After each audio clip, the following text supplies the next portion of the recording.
a culmination of a week of activities hosted by the Office of Gun Violence Prevention for Community Violence Awareness Week Community Violence Intervention Program. Oh, my woman. Piece of the President's Safer America Plan and have been shown to reduce violence by as much as 50%.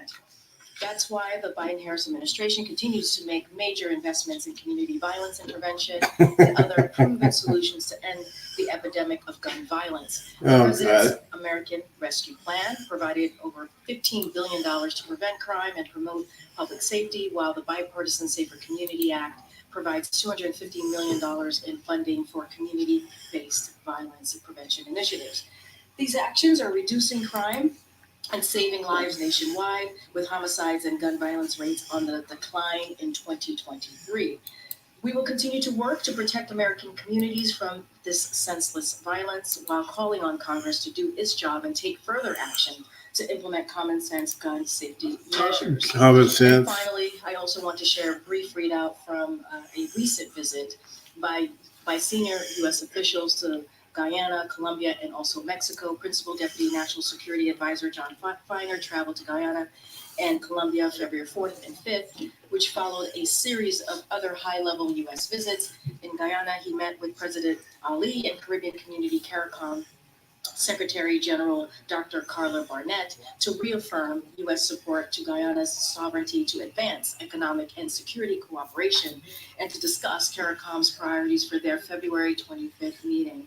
Haiti and Venezuela figured prominently in these discussions, as did Guyana's priorities on the United Nations Security Council. In Colombia, we issued a joint statement following Mr. Feiner's meeting with President Gustavo Petro that covered financing for sustainable infrastructure under President Biden's America's Partnership for Economic Prosperity Initiative, as well as ongoing cooperation on security and migration. Man, she looks like she need a mop. She's got a mop in her head. Elections in Venezuela and implementation of the Barbados Agreement between representatives of Nicolas Maduro and the Unitarian Platform. Mr. Feiner expressed appreciation for Colombia's continued effort to promote dialogue, but also underscored the need for the international community to support an electoral process free of harassment and intimidation, where all candidates are eligible to run for office. Turning to Mexico for a second, White House Homeland Security Advisor Dr. Sherwood Randall led an interagency delegation to Mexico February 6th and 7th.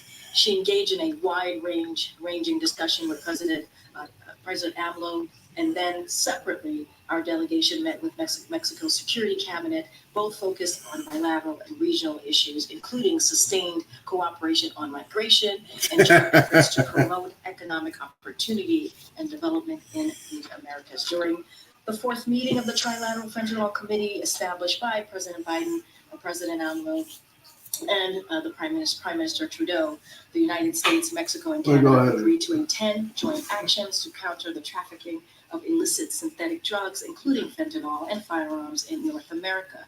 These are outlined in our joint statement that was issued yesterday. On February 7th, Treasury designated one of Ecuador's most violent gangs and its leader for fueling the recent surge of violence in Ecuador. The sanctions are just one part of the significant assistance we are providing to our Ecuadorian partners as they confront transnational organized crime and police. Everybody wants to know what's going on.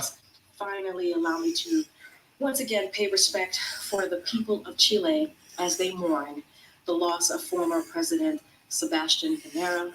Our prayers also go out to all in Chile who lost loved ones to the wildfires and forced thousands to leave their homes. The United States is supporting firefighters by deploying technical staff, by providing satellite imagery, and offering funds to purchasing firefighting equipment, and we stand ready to do more. With that, thank you for your patience. I will turn things over to my colleague, Ian Sams from the White House Counsel's Office. See. Good to see everybody. Sure, thanks. I want to start by talking about a few things that I think are important for you all to hear and for the American people to hear.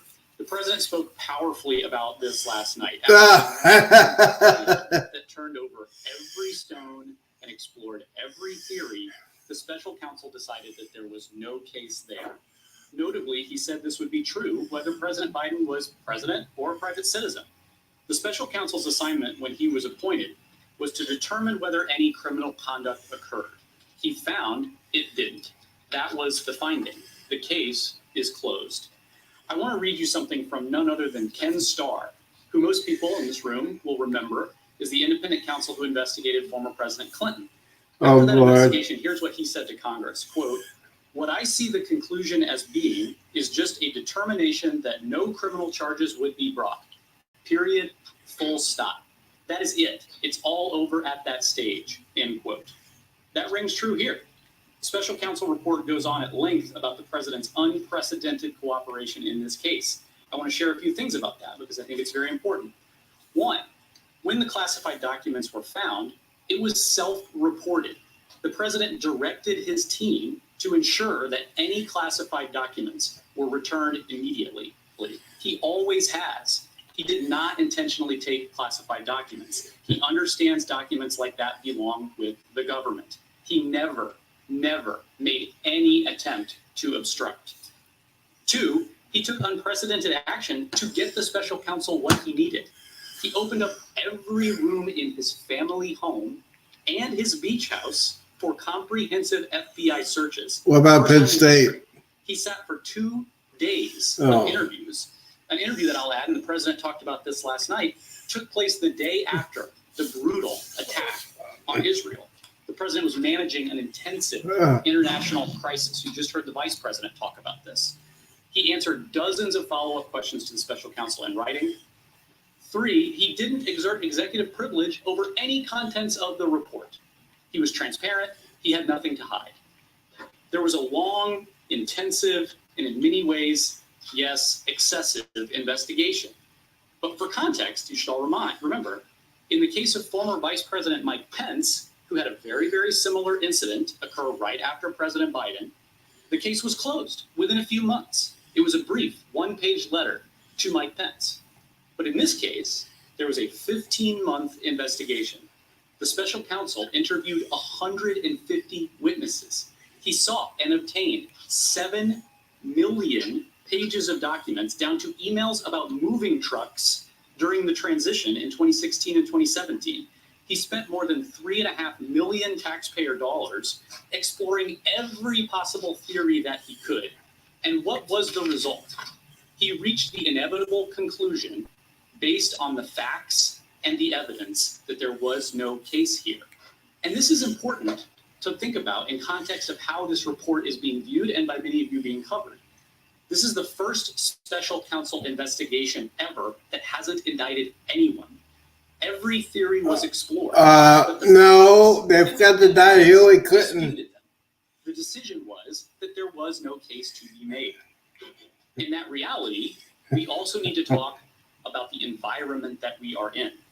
Oh, For the Lord. past few years, Republicans in Congress and elsewhere have been attacking prosecutors who aren't doing what Republicans want politically. See, They have you're made making up it claims political. of a two-tiered system of justice between Republicans and Democrats.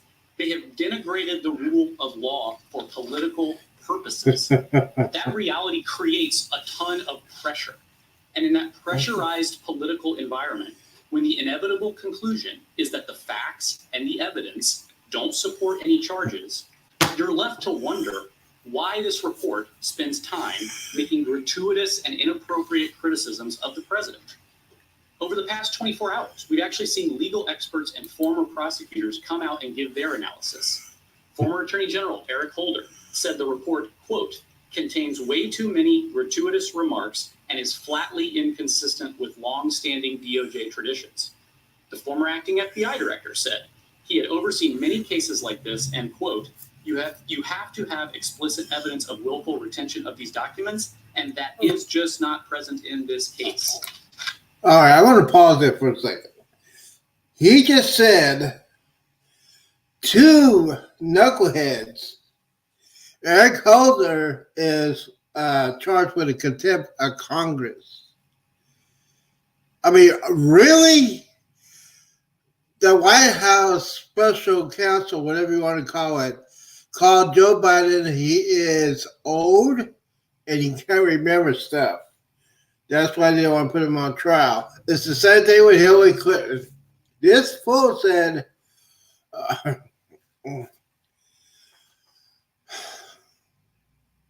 he's probably gay. Continue.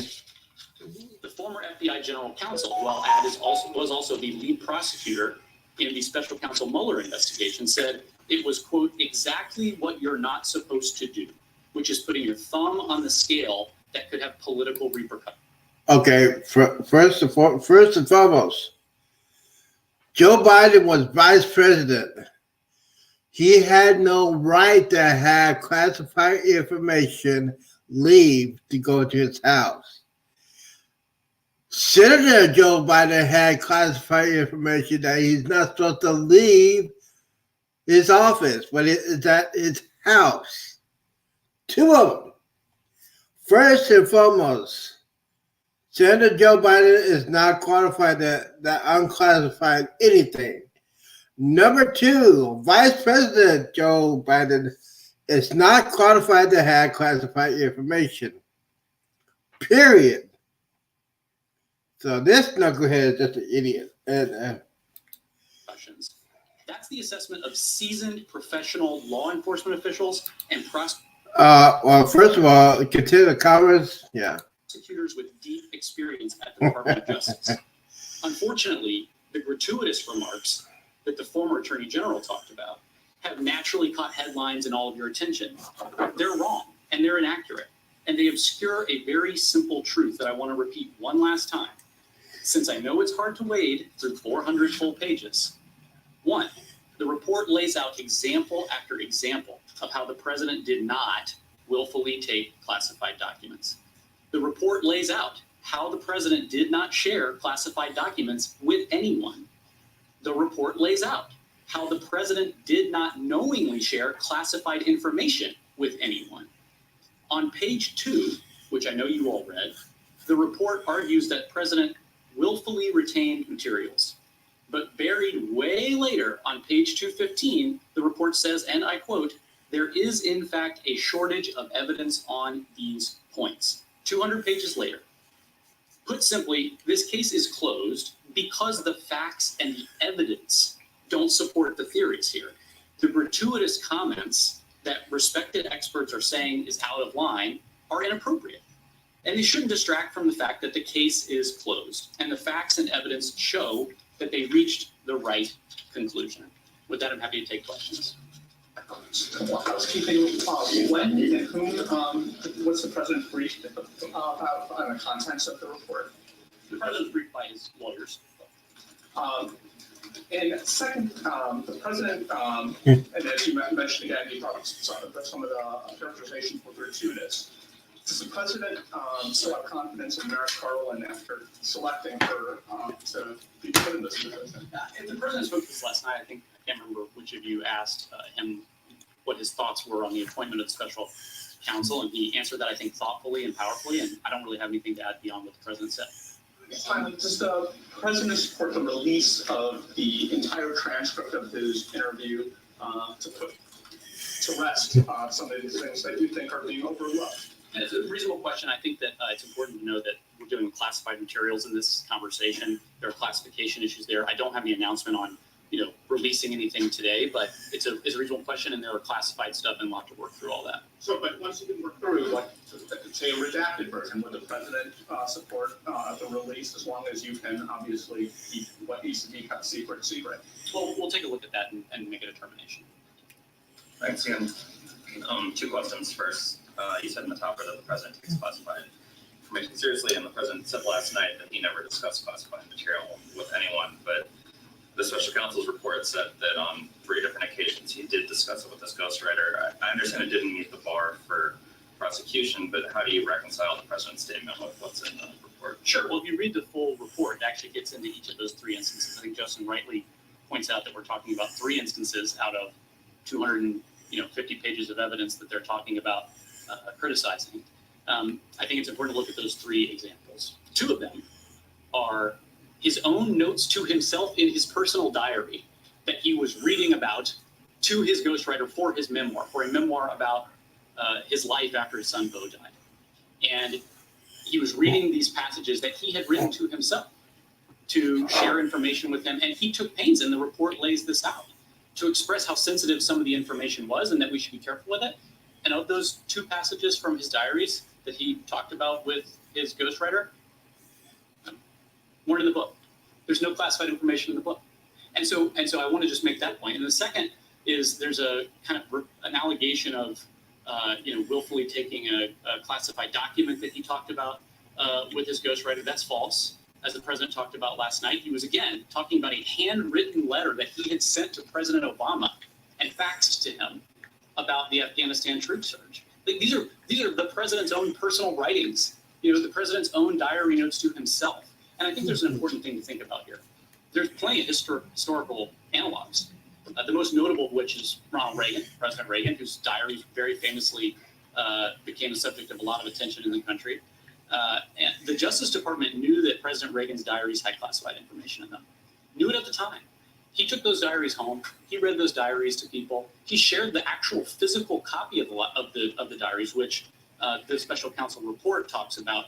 Joe Biden never even gave custody of his notebooks to anybody, and they never even asked for those diaries back, and they never launched an investigation. And why is that? It's because historically, going back to the beginning of the country, presidents keep diaries. We should want our presidents to be thoughtful and deliberative about the decisions that they make on the most consequential issues of our time. And we've entrusted presidents to be safekeepers of this information, and we have expressed great gratitude, including many of you in the press, when presidents share through books and other things insights into their thinking and decision making and historical context. And so I think it's lost in the shuffle of all this that the president did what all of his predecessors had done, which was take notes for himself, keep a diary of his own daily life so that he could think back on these big moments of the time. And so, that's important to know about this allegation that there was sharing of that. Right, is your contention that just because the president rewrote classified material in his own words and then shared it with somebody who just parents for it, that it was okay? Well, let's look at the report. I mean, we talked a lot about the report. I understand it's long, 400 pages. I'm not sure how many have read the entire thing.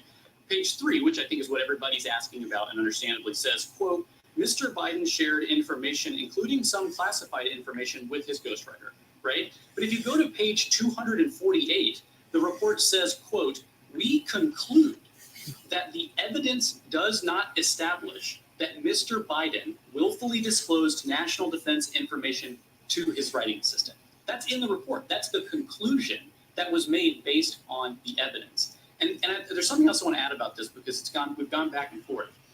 On page 1 of the report, it says the president willfully retained classified marked documents relating to Afghanistan. But on page 215 of the report, it says, quote, there's in fact a shortage of evidence on these points. On page 5 of the report, everybody read that, first few pages, says, quote, Mr. Biden's memory was significantly limited. But here's something that everybody should make sure that they see. Elsewhere in the report, he says, quote, we expect the evidence of Mr. Biden's state of mind to be compelling, pointing to him providing, quote, clear and forceful testimony. That's his comments on his state of mind later in the report. And so I think it's important to kind of take the report in its totality and understand that in that report, the facts and evidence refute the theories that are floated that they explored.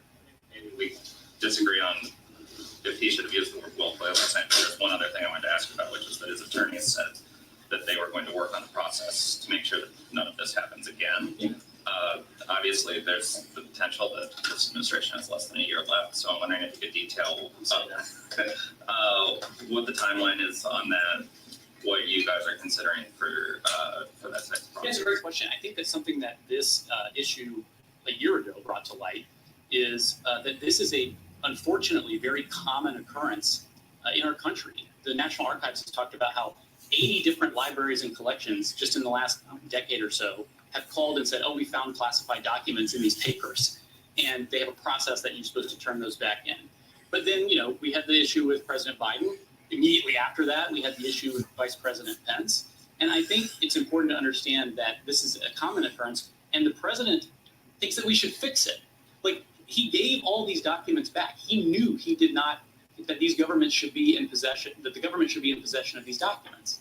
And so what we're going to do is the president's going to appoint a task force to review how transitions look at classified material to ensure that there are better processes in place so that when, staffs around the building are rushedly packing up boxes to try to get out during a transition as quickly as possible, at the same time and up until the very moment that, they're still governing and doing matters of state, they're going to try to make recommendations that can be fixed, and he's going to appoint a senior government leader to do that. We'll have more on that soon. 2017, that he had classified material downstairs. He posted about it. It is 7 o'clock. You're watching Friday Night with Ian Anderson. Well, in fact, you're actually watching Ian Sams, spokesman for the White House Counsel's Office. He's providing a fairly robust defense of Joe Biden. Let's continue to listen to this White House briefing. Information. How is the American public supposed to process this when we also live in a world where former President Trump asserts that there was a politicized process that resulted in his prosecution related to classified documents and other things?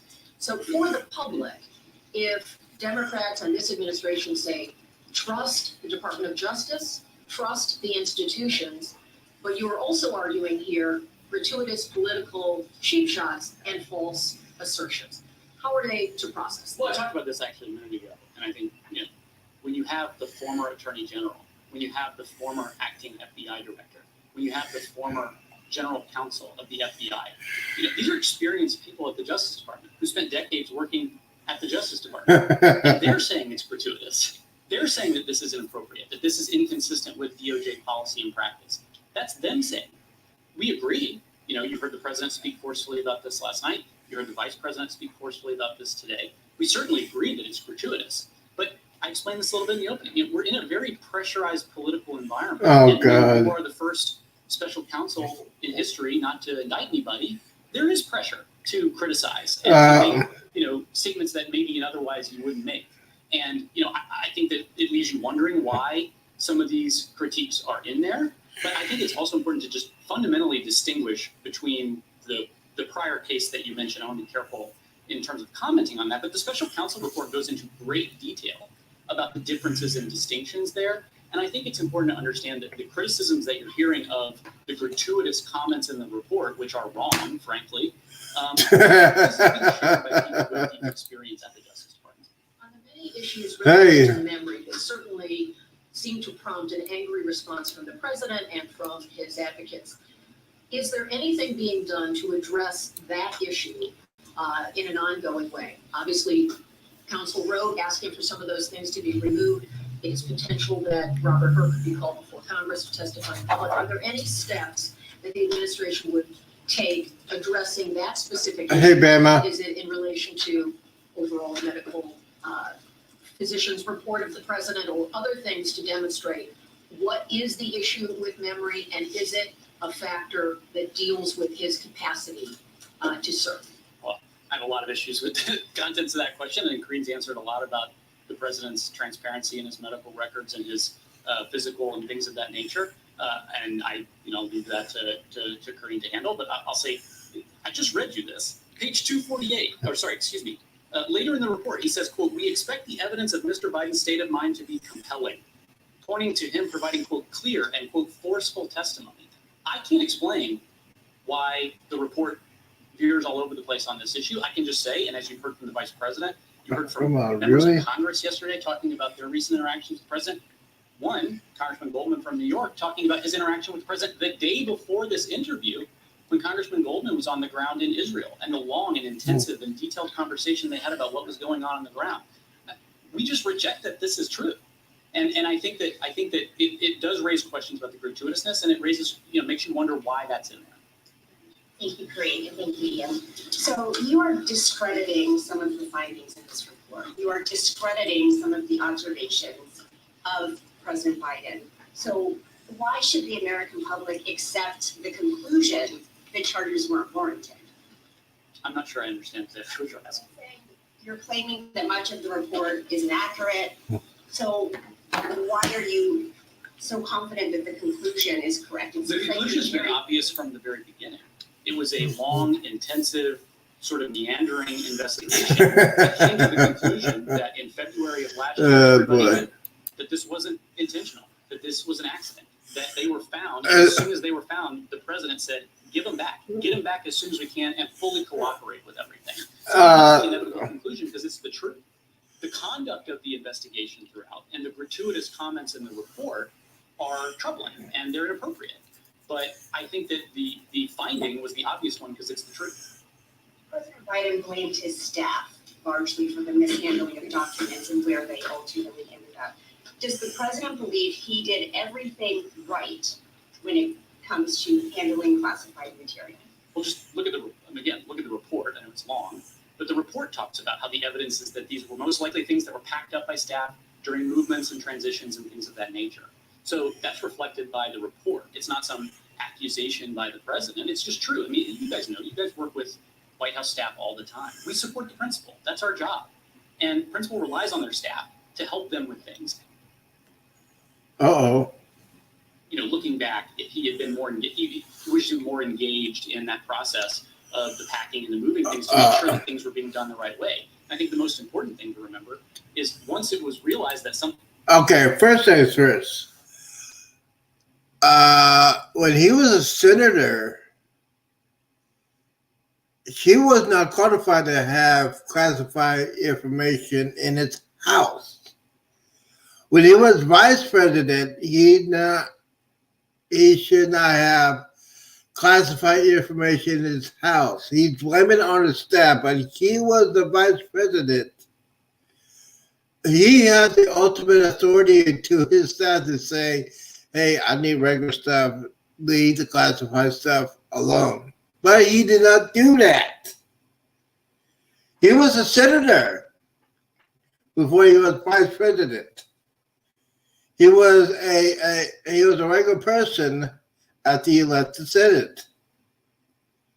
So I don't get this thing they're trying to cover up. It's the staff's fault. He doesn't want to be blamed for nothing. He can't remember the presidents of 2 different countries. I mean, really? Continue. something wrong had happened, he did everything right to get it back and to fix the problem. What about all the stuff that he talked about that was in his home, in filing cabinets that were either locked or able to be locked in his house?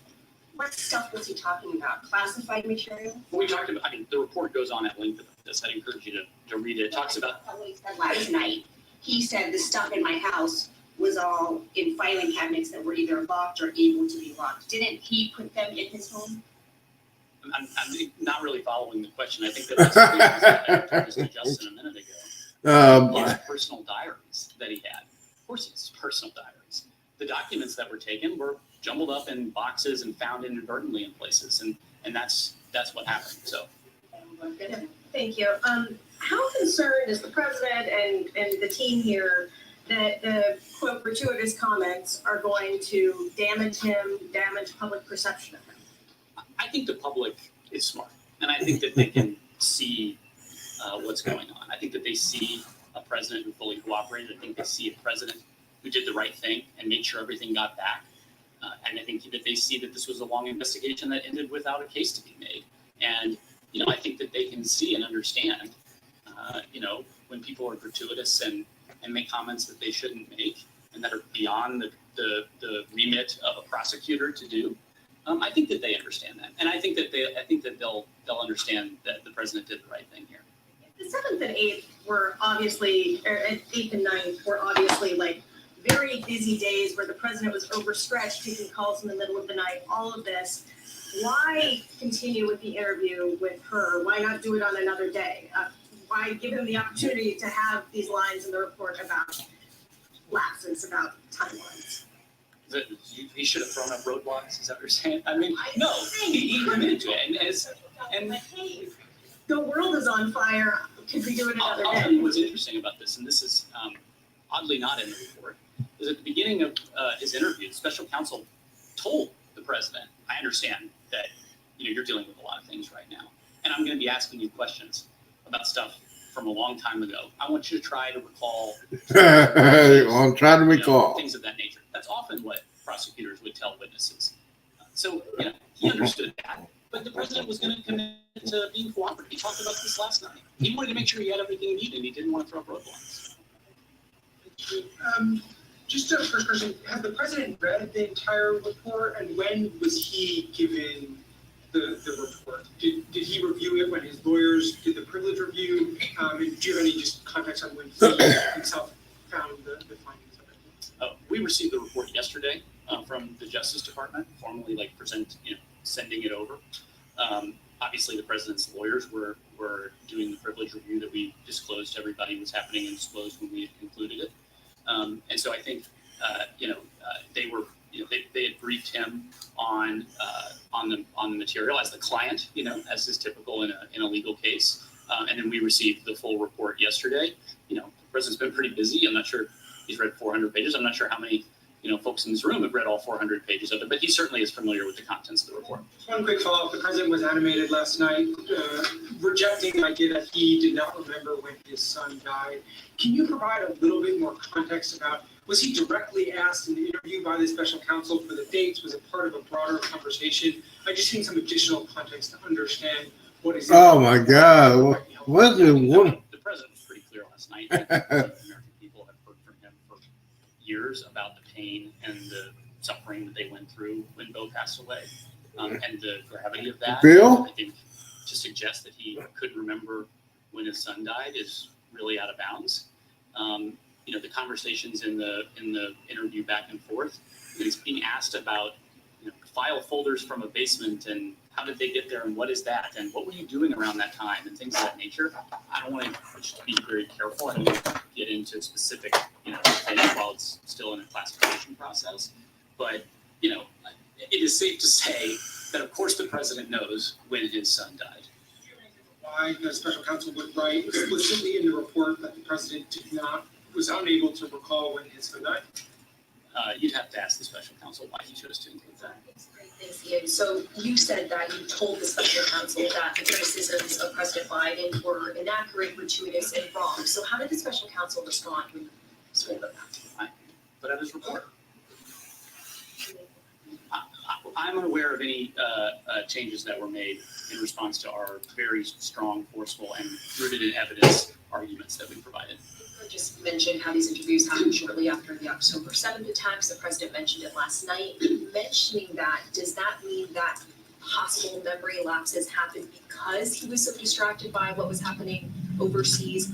Or do you dispute that he had any memory issues during those hours of interview? I dispute that the characterizations about his memory that were in the report are accurate because they're not. And I think the president spoke very clearly about how his mind was on other things. I mean, he was dealing with a huge international crisis of global consequence. And, he was trying his best to answer questions in this interview because he wanted to be fully cooperative. So there were no memory lapses during. I think there's something important that people should remember about the way that sort of interviews like this happen. God forbid, one of you guys ever have to get interviewed by a prosecutor, and I hope you don't. Witnesses are told, as I mentioned by special counsel, to do the best they can. Oh my God, really? No, it's to tell the truth. They want facts. They want facts and evidence. And so, I think. So a prosecution is going to tell somebody, try to explain it as best you can, or tell the truth. You got to tell the truth when you get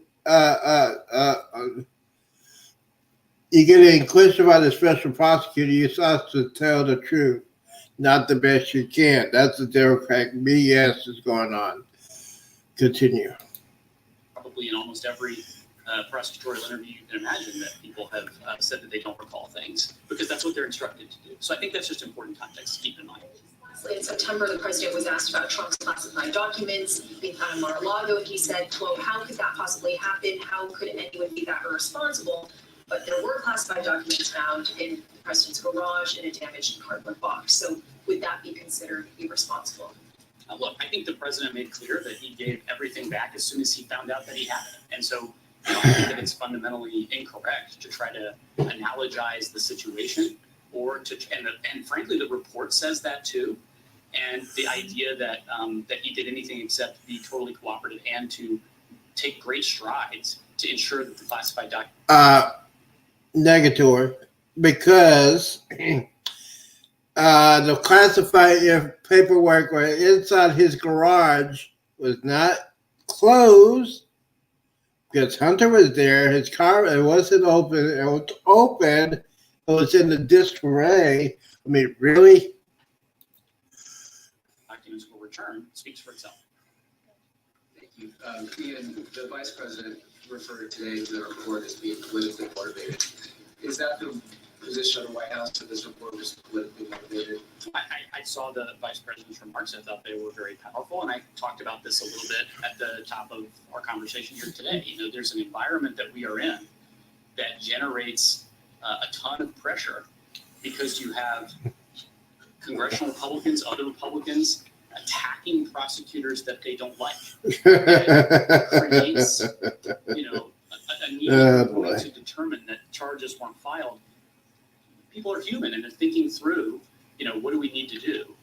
And, you know, it leaves one to wonder exactly why he included a lot of the criticisms that were in there. Also, with regard to the staff, President Biden has had some staff members who worked for him for decades. You referenced their mistake last night. Has he had a visit with any of these staff members? Do the staff members who are responsible for taking those documents to his house, do they still work for the president? Have there been any consequences? Well, I talked about this also before. I mean, this is an issue that has plagued administrations of both parties for 50 years, where accidentally things get shuffled up and taken and removed. And the archives has, you know, literally they put a frequently asked questions page on their website about what you do if you find them accidentally. That's how often it happens. And, you know, he gave them all back as soon as he found out about it. We understand that mistakes happen sometimes. I'm not going to get into sort of individual witness or parsing like that from the report. President Obama, President Bush Sr., or President Bush Jr. I don't know if 3 people makes it a common. That's actually not true. Officials from all administrations from the past, you know, half century or so have had this accidentally happen. But you're parsing 2 things. You asked me about the fact that, and the report states this clearly, this is likely the result of inadvertent packing by staff. And you asked exactly about the staff issue, and so I'm responding about the staff issue. You can't say whether the staff still works for President Biden. Well, I'm saying that the question you're asking about the frequency and normalcy, unfortunately, of mistakes like these being made, they happen. And what matters is how you respond to it. And when you find out that there was a mistake that was made, you give everything back. And that's exactly what was done. Thanks, Ian. What does it say about Merrick Garland's judgment that he appointed someone who ultimately put out a report that was so egregious, so inappropriate, and flouted department regulations and norms? I think the president actually answered this question last night. I'm not sure which of you asked him, but he talked about, you know, his views on the appointment of the special prosecutor, and I really don't have anything beyond what he said. 2 things I was hoping you could quickly clarify. The report says that in 2017, the president told his ghostwriter that he just found all the classified stuff downstairs. Why did he not report that at the time? Well, and this is included in the report as well, if you read through it. The president was talking about a handwritten letter that he had sent to President Obama that he faxed to him about the Afghanistan policy in 2009. And, you know, he says, and this is in the report, and he said last night, you know, I should have said sensitive. I should have said, you know, really careful, you know, more careful language about that, because he was talking about something that was a personal, like a letter he sent to the president. Mine, it was sensitive, but what he said was classified. Yeah, this is in the report. They talk a lot about how, you know, the president actually took great care when talking with his book writer to note things like, hey, you need to be really careful with some of this stuff. I'm not entirely sure about it. And so I think that that's important to realize that a report itself actually talks about what care he took with this sort of information as they explore all the theories and go through all the evidence that sort of refutes most of those theories, almost all of those theories, when you think about the judgment that there will be no case in this matter. So, you know, that's addressed in the report. Second thing, the president also said last night, all the stuff that was in my home was in filing cabinets that were either locked or able to be locked. But the report says that some of the classified documents were in cabinet drawers, while others, about Afghanistan, for example, were in unsealed and badly damaged box sitting in his garage. So did the president misspeak last night? Look, I think the president was responding to a number of inaccurate allegations in this report. We've talked a lot about, Justin asked about the diaries, and this is his personal diaries. Of course, he has them in his house. So, you know, I don't have anything kind of to add on what he said last night. I want to follow up on the vice president's comments. You've been saying gratuitous. She said politically motivated. Is it this administration's stance that this report was issued in part, or there was a motive in this issue, a goal with this report to inflict political harm on the president? I think that you have to look at we talked about this at the beginning of our conversation today. You have a situation where former DOJ officials are talking about the political repercussions of these actions, and that it's incumbent upon the prosecutor to take great care. Let's move away from the White House, where we've been watching, of course, that spokesman for the White House. Okay. Well, we're gonna, since Sky News is a bunch of idiots and bunch of morons, we're gonna switch. Let me get a White House briefing. Yeah. Sky News, yeah, they're going to talk about their king that's going to have medical issues and blah, blah, blah. I don't care about King George. Let's see here. There we go. We'll go with this one here. Does he know that his statement yesterday that all the documents were behind locked cabinets was inaccurate? Is he clear in his mind? I know that last night was perhaps stressful, confusing environment, but does he? I understand what you're trying to ask, Phil, and I think that I answered the question. So I have a follow-up question, and that is my follow-up question after that lack of response was there was an eye-popping moment in the report specifically about the president's ghostwriter, and that was that after he learned that the special counsel had began an investigation, he deleted some of his recordings. Now, those recordings were able to be recovered. What I'm curious about is, can you say definitively whether or not the president or anyone else at the White House was in contact with his ghostwriter? This is in the report. Read the report. In the report, it says that they sought this, they looked into this, and that they didn't. So that's in the report. They were not. Thank you so much. Yeah, 2 questions. Just for clarity, you're from the White House counsel's office. Correct. But you're not a lawyer, correct? That's correct. I'm a spokesperson. Okay. Any chance that we'll get White House counsel to come out here? Should I be offended by that? Come on. You did say something that was factually Okay. He just got busted. He just got busted. He is a White House counsel office, but this fool that's been talking for 15 minutes is not a lawyer. Is not a lawyer. I gotta back that up. I gotta back that thing up. Let me back it up. All right, we're gonna back it up a little bit. So, Environment, but does he? I understand what you're trying to ask, Phil, and I think that I can. okay, here we go. So I have a separate follow-up question, and that is my follow-up question after that lack of a response was there was an eye-popping moment in the report specifically about the president's ghostwriter. And that All right, I backed it up too bad. We're gonna go back. Listen to him. An investigation. He deleted some of his recordings. Now, those recordings were able to be recovered. What I'm curious about is, can you say definitively whether or not the president or anyone else at the White House was in contact with his ghostwriter? This is in the report. Read the report. Read the report. That they sought this. All right, he's getting ready to get They busted. didn't. So Now, watch this. They were not. Thank you so much. Yeah, 2 questions. Just for clarity, you're from the White House counsel's office. Correct. But you're not a lawyer, correct? That's correct. Ha! Spokesperson. Okay.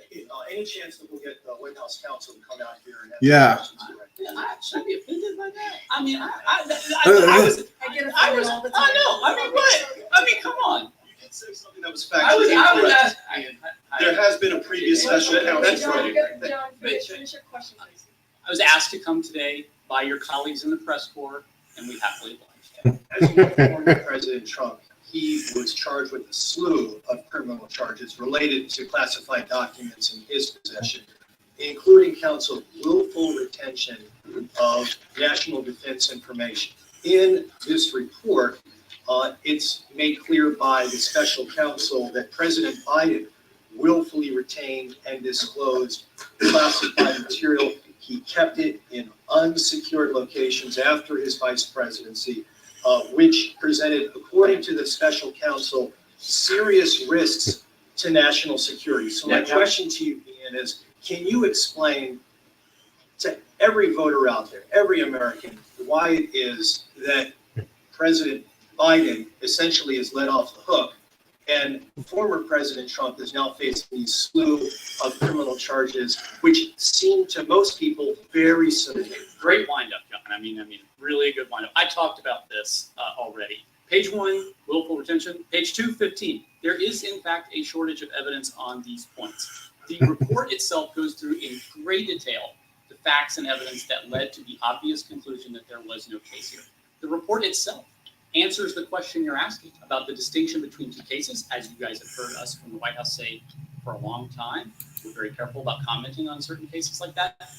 I would encourage you, perhaps all of you, read the report. That's the reason why I asked that question. And the reason why so many people seem confused, because you hear willful retention of national defense information related to Trump, willful retention of classified material relating to President Biden, and yet one individual is facing a criminal trial being brought by the Department of Justice in Fort Pierce, Florida, and the other one is not facing any charge. Sure. And I think I've talked to many of you guys in the room over the last 24 hours about this. The allegation that there was willful retention of documents is refuted by the evidence in the report.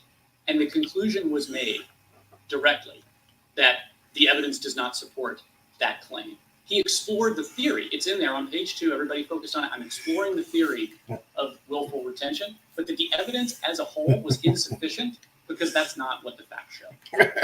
Thanks, Kareem. Really appreciate it. He is pissed. That did not result in indictments, by the way. The Ham Jordan case. Okay, thank you. I would say refer to the White House special counsel.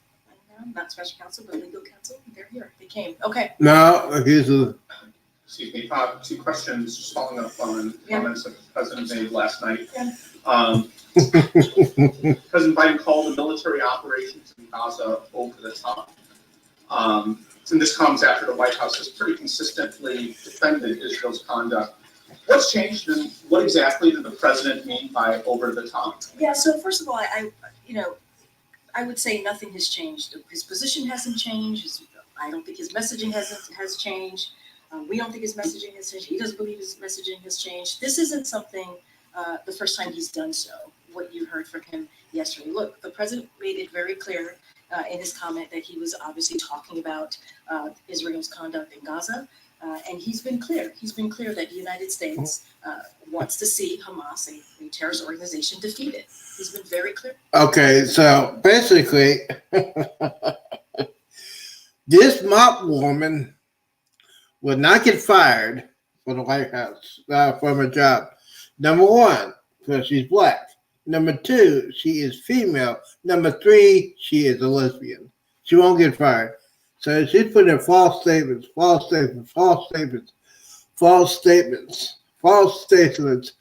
all day long. You know what? She needs to have a man. She just needs to have a man. I took my medicine today, so I'm going to listen to this fool. Yes, that's right. You can call women fools because most of them are. Continue. That is a shared goal that we have, obviously, with Israel.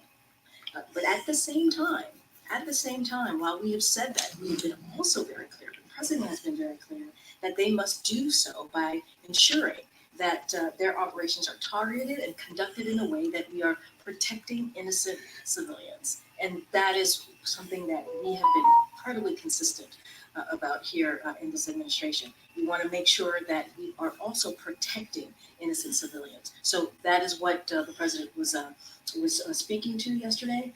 He was asked obviously a direct question, and he answered that. Secondly, the president last night bristled against the fact that many Americans have concerns about his age.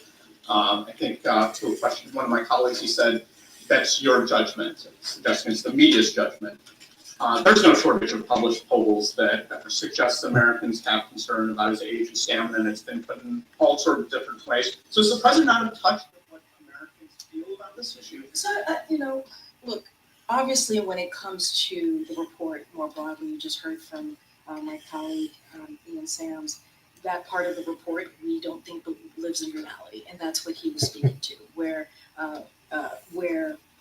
comments were made in that report about that, obviously about his memory that we don't believe lives in reality. No, I'm gonna answer your question. Just give me a beat. I'm gonna answer your question. Give me a beat. You have a president that has been one of the most productive, if not the most productive and effective presidents in modern time. That is a president that is indeed in touch with where the American people are, right?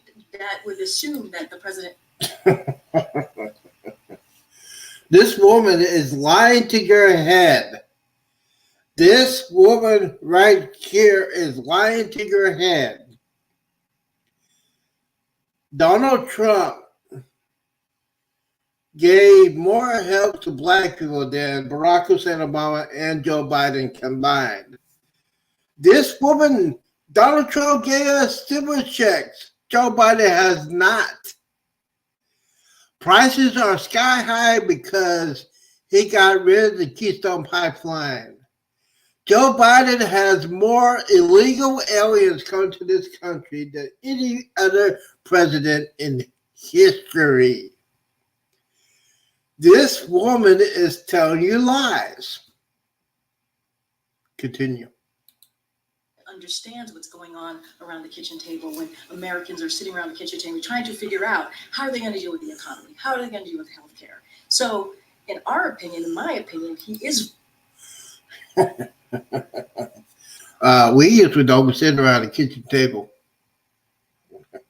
Very much in touch with what Americans are feeling out there. Really, woman? I mean, really? You, a government, are not paying. You're paying more money, bread, cereal, gasoline. When Donald Trump was in office, gas prices were like $1.29 a gallon. And it's up to $3 a gallon now because this knucklehead got rid of the Keystone Pipeline and stopped drilling oil in new places that we have oil.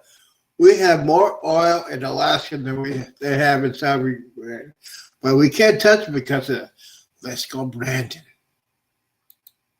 As it relates to lowering costs, as it relates to making sure that we beat Big Pharma. This isn't the president who understands what the American people are feeling. Look, as it relates to his age, as it relates to what has been said by in this report, it is something that we don't believe lives in reality in the sense of this is a president. I've known this president since 2009. I've known this president. He's been not just my boss, but a mentor to me. And no one in this building would say that what we saw in this report about his memory. Everybody sees somebody who works very, very hard, has spent hours with him, understanding exactly where the American people are and what they're feeling, and also how to deliver on those critical, important issues to them. Your argument on the report and the assertion that it's gratuitous is well taken, as well as what you believe is his performance. I get that.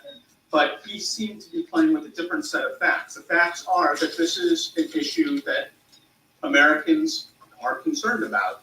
And he's saying that it's just the media's judgment. Right, but he's also joked around with all of you and talked about and said some things about his age in a way that he understands where people are. He actually said that when in his answer. He has also mentioned his old pal Jimmy Madison, right? He gets it. He gets how he's viewed. He gets what people see and what's written about him and what the American people also see. But there are other things to note, right? McCarthy, when he was speaker, said that he has found the president mentally sharp in meetings.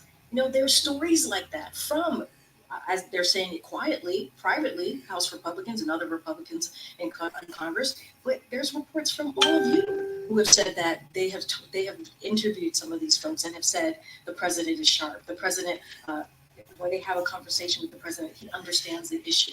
I mean, we saw it at the last State of the Union.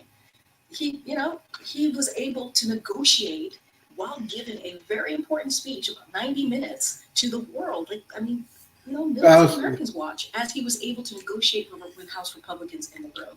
So people see that also for themselves. They also see that for themselves as well. So does the president feel that this is the result of Americans being concerned about his age is just based on a media narrative, and it's not based in reality? What I'm saying is that he understands what people may think. He's actually joked about it. He actually has joked about it, saying Jimmy Madison and has said many other things. He says, I know people think I'm 40 years old. Like, he's made jokes about it. So he gets it. What I am saying in front of you today is that he has results. There are results. His record, the data shows that this is a president that gets where the American people are and has delivered in that way, whether it's the economy, whether it's healthcare, even on the global stage, what other leaders have said about him. Right? What he has been able to bring leaders together, more than 50 countries, to deal with an issue, not an issue of war, be very clear, in Ukraine, where the brave people of Ukraine are fighting against Mr. Putin's aggression. So world leaders see it. Leaders on the other side of Pennsylvania, whether it's a Republican or Democrat, see it. And so that matters as well. And that's what we're trying to say to you as well. It is that we have seen and we've heard from others that this is a president that has delivered, and this is a president that's going to continue to do so for the American people. Thanks. Big screen. You downplayed concerns about the president's memories in situations where he's mixed up certain things. You said it happens and it's common, but yesterday we saw the president again have a mix-up with the president of Egypt, with the president of Mexico. So how do you explain that? Is it not valid that voters would have these concerns? Look, what I would say is this. This is a president that has had relationship with world leaders for more than 50 years. He has. And at times, and I even said this yesterday, has he misspoken, as many of us do? I've laid out some examples of even Speaker Johnson just on TV on Meet the Press on Sunday, who said he supports Iran when he meant to say he supports Israel. It happens. It truly, truly happens.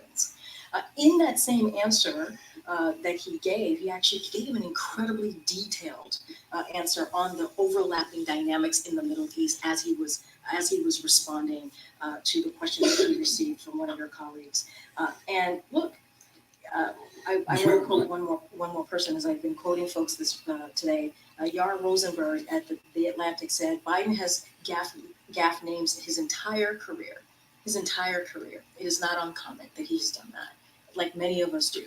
He said he was clearly talking about Egypt and named Sisi and laid out his policy and the broader issues in detail. Twitter just isn't interested in that, right? And so look, Twitter. This is a president who has the experience. You've heard me say this. He's been senator for 36 years. He's been obviously vice president for 8 and now president. He has these long relationships with leaders. I think what's important here is to remember is that when it comes to the essence of the issue at hand, Okay. Now this is the rule with this kissing his butt. I know. We'll go ahead and advance this. All right. Okay, here we go.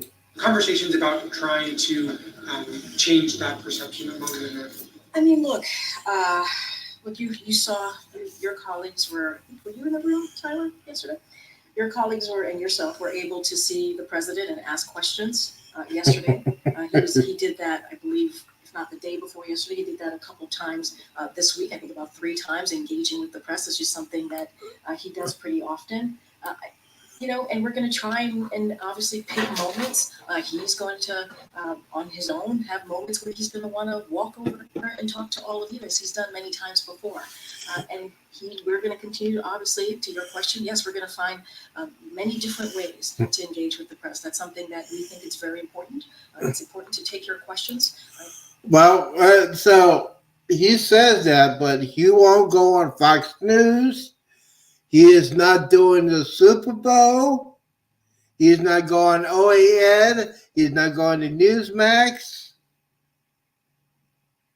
None of these knuckleheads been on the administration The only person that's been on Fox News is Kirby, but he's an idiot. This woman is lying to your head. So Ducey, go ahead, Steve. Go ahead and take her and say, why you won't go on Fox News Channel? Why won't you go on OAN? And why you're not doing the Super Bowl? It's important to hear from all of you and hear directly to what's on the mind of the American people, as well as what we believe is on the mind of the American people, and take questions. So that's not going to change. I don't have anything. If there's been a conversation in the White House in the last 24 hours about a sense of urgency to try I to mean, get the president. I hear the question, but he literally took questions from all of you 3 times this week. 3 Oh. times. One time we were on the broad. But just more broadly about getting the president out more to try to combat the idea that he has memory issues, and is it? No, but Todd, I hear your question, but he literally did. I was on the road with the president from Thursday last week until Monday evening. We went to Detroit or Michigan. We went to Michigan. We went to California. We went to we went to Vegas. He's been out there. And that's something that we're going to continue to do. And so he wants to be out there to talk directly to the American people. You hear us say that all the time. And you've seen him do that throughout the month of January. And now, obviously, we're in February. We're going to continue doing that as we have been for the last 2 to 3 years. It's not going to stop. Thanks, Kareem. A question about Israel. Has he communicated to Prime Minister Netanyahu that he believes his response has been over the top? Is that language he's used in their discussion? I mean, look, we have read out we've read out conversations that the president has had with the prime minister. The president has always been clear with the prime minister. I just don't have anything beyond that. What he said yesterday, what the president said yesterday, he's done before. And saying very clearly, obviously, we believe that Israel has a right to defend itself. Obviously, we believe we are in agreement that a terrorist organization, they have to make sure that they deal with this terrorist organization. Okay. All right, this knucklehead. All right, I know there's going to be people watching this video for a long time, but I can say this real quickly. Iran is the #1 state sponsor of terror. If Iran was not giving these money to the terrorist organization like Hamas or the other terrorist organizations, none of this crap will be happening.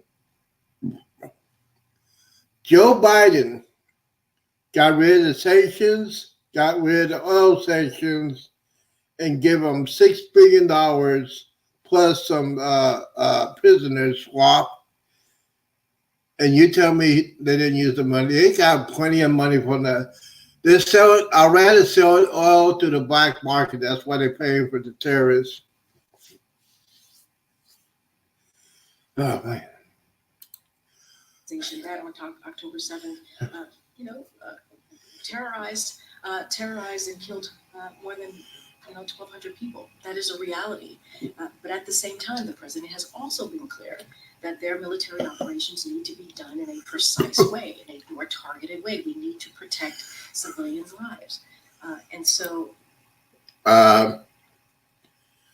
you didn't tell that to the Japanese. We bombed them because they bombed us. And what about the American hostages? You had to send the special forces, Delta Forces. Oh, man.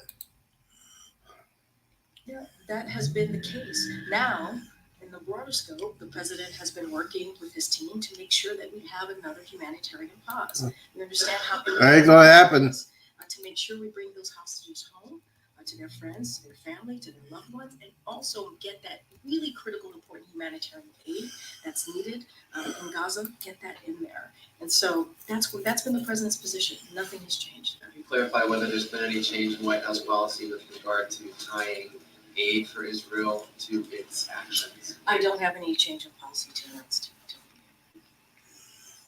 Since my colleague referenced a question that we asked last night, the question was about voters having concerns about the president's age, and his response was that was my judgment. He's obviously making a reference to public polls that are out there that indicate that voters do have this concern. So does the president not believe that many voters have this concern about his age? I think the president's talked about it. He's joked about his age, right? He has joked about his age, understanding what voters might think. He has. He's done that pretty often. I think I think the other thing that we want to make sure that you all understand is that this is a president that also has delivered for the American people. That is a fact. That is something that we see in the data. That is something that we see in the policy, whether it's bipartisan legislation that we've been able to get through that people didn't think we would be able to get through, whether it's as it relates to like infrastructure or the Chips and Science Act, real things that American people feel. And for him, that's what he believes is important to focus on, is what the American people need in the sense of issues that matter to them. And that's what he wants his focus to be. That's what we want our focus to be as well. That's what we're always trying to communicate with all of you. But he jokes around about it all the time. He makes jokes about his age all the time. I'm just asking for clarification on why the fact that we brought up that concern prompted him to say, this is your judgment, as though there isn't. Because what I that shows that voters do have that concern. Well, I just stated moments ago, it is your judgment, right? In the sense of like, that is not what we see, right? When we see what My judgment. but meaning more broadly. I'm not talking about you specifically. More broadly. I'm just Right. asking, does the president believe and understand that that is a concern that voters I have? already said he understands. That's why he makes jokes about it. I get he understands that. But what we are trying to say is our judgment from here, what we see from this president is a president that is zeroed in and focused on the American people. When we see him working, he is focused, and we don't see what, for example, all of this was brought up by the report. We do not believe that part of the report lives in reality. And that is what we're speaking to. That is what we're talking about. Do you think there's any risk to the president sounding like he's dismissing that concern when he has that kind of reaction to a question like that? Look, the president is going to obviously speak for himself and lay out what he thinks is important to talk about as it relates to the American people. When he wants to talk about the economy, he wants to talk about healthcare. We are talking this week about gun violence, right? How do we prevent gun violence, which is an issue that is incredibly important to communities across the country. When you think about gun violence being an epidemic in this country, those are the things that he wants to focus on. Those are the things that he wants to make sure that the American people understand what we're doing to deal with those critical issues. As it relates to his age, he makes jokes about it. He does. You hear him make jokes about it all the time. He gets it. He gets it. But he also wants to make sure that we are talking about the issues that, and I talked about this starting this the briefing here, is what people really care about when they are sitting around their kitchen table. And that matters. We believe that matters as well. Thanks, great. Picking up on Tyler's line of questioning, why wasn't there a 2-2 today with the German chancellor? Look, we always find different ways to engage with the press when we do these types of bilats. There are many things that come into consideration, and with this trip, there was no 2+2. You're going to see, obviously, there's going to be some of your colleagues going to be part of the pool spray. In a couple of minutes, not too long from now, and so you'll have an opportunity to see the two of them. Look, every visit is different, and they're different for different reasons. It's not just us. We have conversations with other countries that the leader, obviously the leader of the team of the country. This just happens to not have a 2+2, but that's not always the case. And yesterday, when you relayed the president's verbal flubs, had you been briefed on the special counsel report or seen it at all? Nope, not at all. And what do you mean when I made light of the president's verbal flubs? Well, you made some jokes in response to questions about the president confusing world leaders with deceased world leaders. And What I did was I tried to state very clearly that, and yes, I did it in a light way because it does happen to many people. And I actually talked about one of your colleagues that I do it to all the time. And so, look, I just want to be very clear. This is a president that is very much focused on the American people. Yeah, right. He is. Gets done. What the promises that Yeah, Let's Go Brandon is focused on dead people and leaders from different countries that don't know the name. And he called the terrorist organization Hamas. He calls them an opponent, like an opponent in the Super Bowl.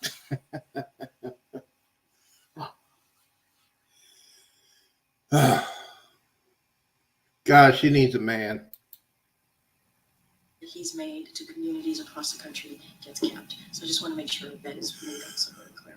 And finally, in response to the special counsel report, one of the president's Republican presidential rivals, Nikki Haley, has called for a mental competency test for the president.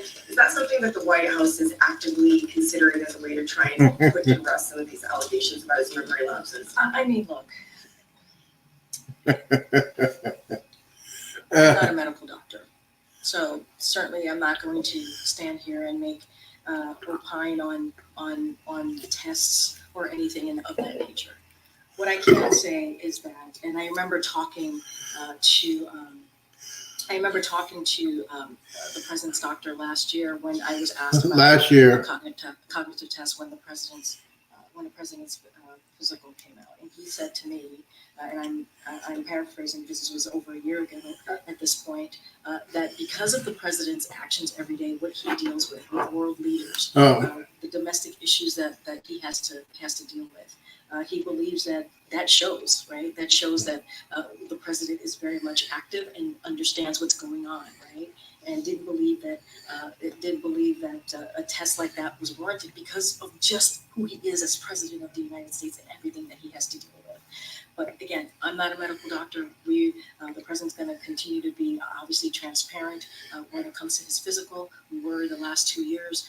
He'll have one this year, and when the time permits, obviously, when the time comes, we'll certainly share that. Thank you, Karine. Last night, soon after the president's remarks about Israel, the administration announced a national security memo that calls for the State Department to obtain written assurances that countries that receive weapons from the U.S. will use those weapons in accordance with the law of war. Jake Sullivan, Kirby, others have previously said that the U.S. already requires those assurances. So why did the administration feel the need to formalize that and ask for it in writing now? So look, so this memorandum that you're speaking of, it emerged in part with our discussions with members of Congress. So this obviously memo came out yesterday. And so it's called a National Security Memorandum. It outlines the standards that countries must adhere, as you just laid out. But I also want to be clear, there are no new standards in this memo. We are not imposing new standards for military aid. That's not what is in this memo. Instead, we are spelling out publicly the existing standards by the international law, including the law of armed conflict. So we are also, one thing that we are doing is creating a new annual report to Congress that members have requested. This is a request because of the interest of transparency. So this is in line with conversations that we have with the congressional members as we try to really, work together in a way that makes sense and moves the ball forward. But this is not new standards.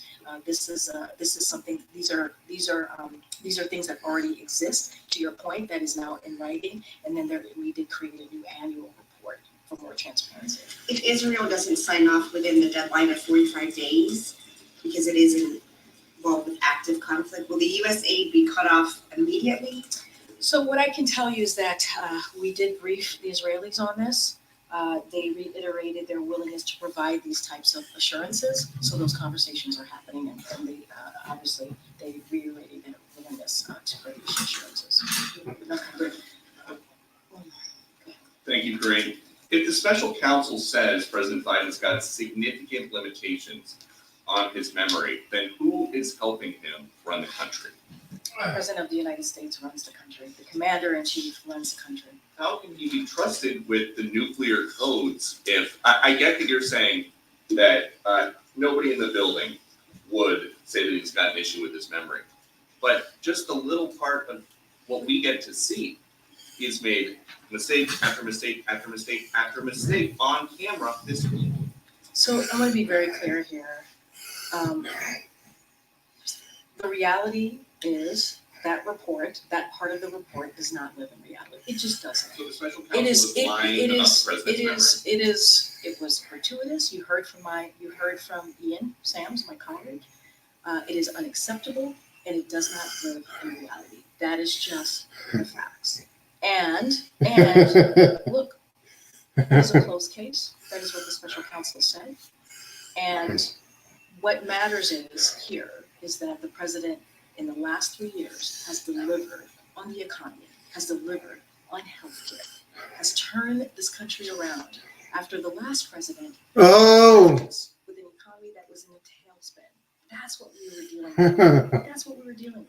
If you think about the world leaders and issues that have been going on in this country for the past 2-3 years, not in this country, in the world, right? When you think about Ukraine, the president was able to bring together NATO allies. They've been the strongest that they've ever been, and make sure that we are providing what Ukraine, the brave people of Ukraine need as they're fighting aggression.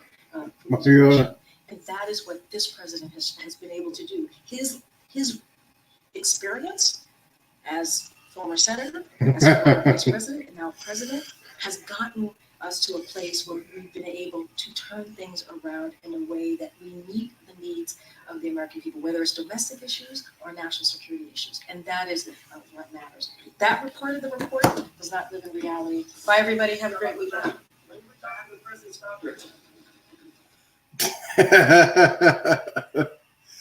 Wow.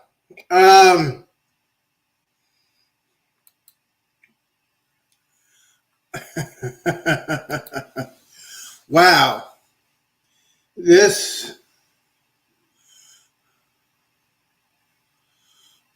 He talks to dead people, yes. No, she bells. Hey, Kuzmet, thank you for coming in. What's up? What's going on? Sorry about that. I want to hear what she said with Fox News Ducey. Hard to cover. Yeah, you know what? Yeah, well, it's funny, and I want to talk about this real quick. It's funny that the report said he didn't break the law, but it also said the report said he is memory loss and everything like that. He has dementia. He talks to dead people. He says he talks to people. He says different days for different leaders.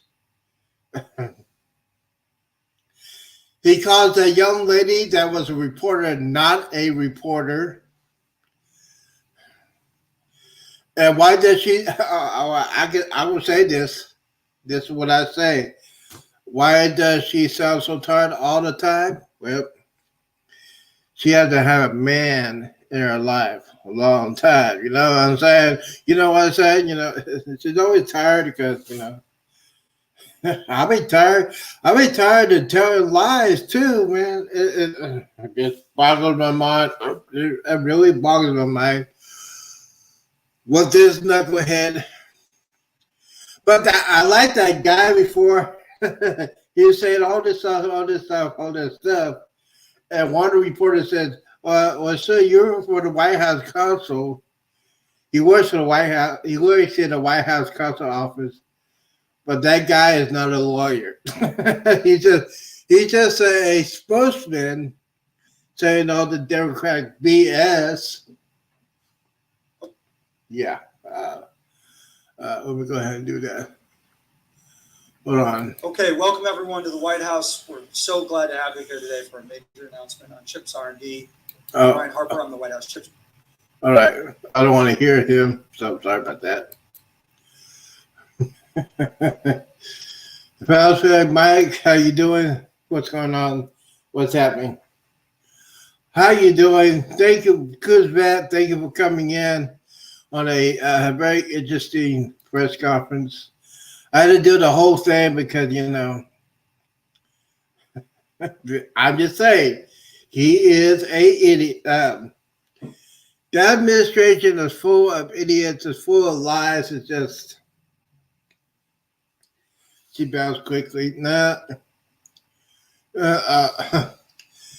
I'm just saying she doesn't like men. She always disagree with men. She doesn't like men. Well, her and C. Ducey, she don't like him. She don't like her either. He doesn't like her either. But between them and them, I mean,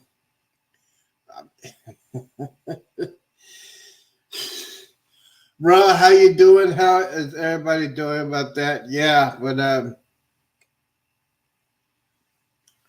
I am getting ready to get out of here for a minute. I'm doing the Z Show Cruise Fun at 4 o'clock Central. 4 o'clock Central. I got to eat some lunch. But yeah, I just had to do that because, you know. My friend, my uncle, Michael Bear, said he probably has stage 5 dementia. There's 8 stages. I think he's on stage 5. Now, the people that are going to support him,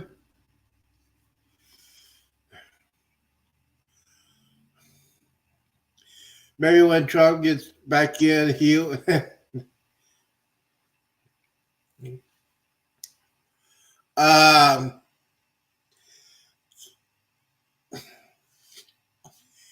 You know what? I wish, you know what? Here's the thing. I wish I could be in that room because I'll ask this woman, Miss Press Secretary, I got a couple questions here. Number one, Joe Biden was a senator. He was not supposed to have in his possession classified papers. When he's vice president, he's not supposed to have classified papers. So why he's not getting charged for that classified paper? He's not supposed to have it. The only person that could declassify and classified papers is the president of the United States, Donald John Trump. And that's why they're going to charge him, Trump with that. You don't want to charge Biden with that? Because on the paperwork, the report says, if we try Joe Biden, he has so much memory loss, he can't remember. And you tell me he does not know what stuff is in his house? Give me a freaking break. But it's not going to happen. Public poll opinion. The only way we can get this fool out of office is Republicans, real Republicans, conservative Republicans need to go and vote to vote this fool out. Yeah. But it is 2 o'clock. It's time to go to eat. I want to thank everybody for coming in. Cruise Adventures, thank you for coming in. Don't forget, in 2 hours, 4 o'clock Central, the Z Show Cruise Fun. It's Friday afternoon. It's prime time. Thank you, Cruise for coming in. Thank you for that. Need some hours on this channel anyway. Thank you for coming in. Guys, don't forget. Be safe out there, especially it's Mardi Gras weekend. I gotta go. I gotta eat. Later.